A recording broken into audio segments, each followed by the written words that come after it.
pelayanannya, untuk kebersihan ruangannya.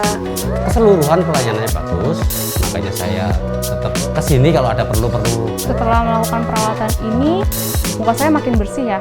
Terima kasih kepada Rumah Sakit Premier Jatinegara.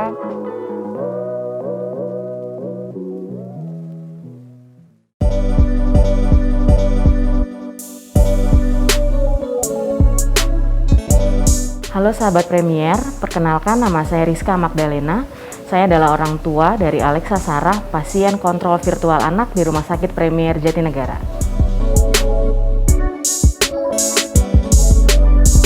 Awalnya yang terkonfirmasi positif itu saya, lalu kemudian disusul oleh suami dan anak. Di hari ketiga setelah muncul gejala, saya lakukan tes PCR ya di Rumah Sakit Premier, lalu begitu hasil keluar, saya diarahkan untuk telemedicine dengan dokter anak. Tapi gejalanya untung sih nggak terlalu berat, hanya batuk-batuk ringan sama demam aja naik turun.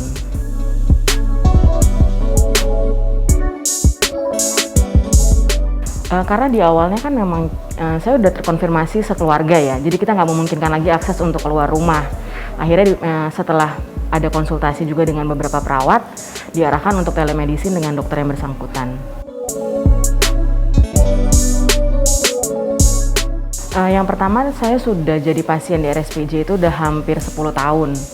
Dari saya pribadi, suami, sampai dengan anak, dan seluruh keluarga besar.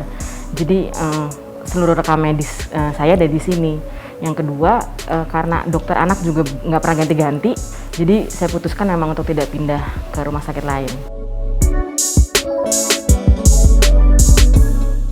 Sebelumnya saya melakukan konsultasi dengan beberapa perawat untuk menanyakan alur pemeriksaannya. Ada beberapa nomor telepon yang bisa dihubungi untuk dilakukan pendaftaran telemedicine. Cukup mudah sih, hanya lakukan pendaftaran by WhatsApp ya waktu itu sih.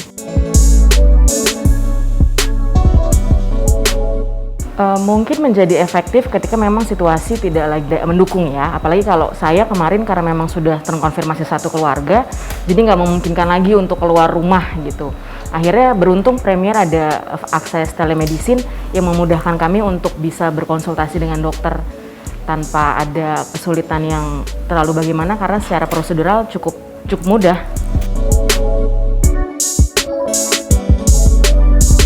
Awalnya karena baru terkonfirmasi itu dilakukan saat itu juga setelah terkonfirmasi positif. Lalu ketika obat sudah diberikan, beberapa hari kemudian saya lakukan lagi konsultasi secara online. 2 kali dan 1 kali kunjungan offline setelah dinyatakan negatif.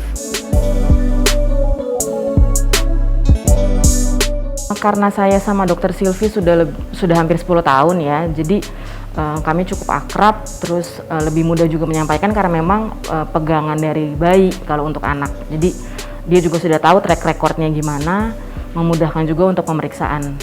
Cukup baik kalau dari sisi dokter anak, saya juga melakukan kontrol virtual dari dokter umum terkait penyakit COVID kemarin. Cukup memuaskan sih, karena mereka juga cukup proaktif untuk menanyakan kondisi pasien. Sekian pengalaman yang dapat saya bagikan, semoga bermanfaat. Salam sehat.